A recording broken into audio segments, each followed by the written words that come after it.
So it's a myth that green growth is a luxury that only the rich can afford.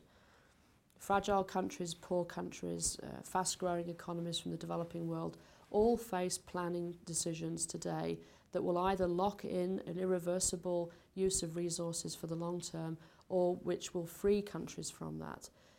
The decisions that have to be made today about urban transit systems, the decisions made today to plug the gap in energy access in many of these countries, the decisions made today about the water infrastructure, the sanitation needed for cities and for rural areas, these are all decisions that can be made based on resource efficiency, and if so, will allow countries to be more competitive, not less, going forward. There's no denying that our current economic system is enormously inefficient, because we don't put a value on resources that are finite. We have today a looming crisis of food security, water security, and energy security.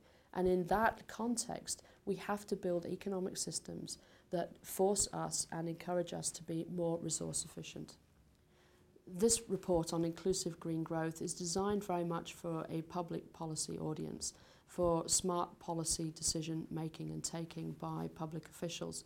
But there's a big piece of this which is about smart business too. We can expect that as resources become more and more constrained, prices will emerge for those resources, at which point it really does matter whether you have a high exposure to things which are going to become more costly over the long term.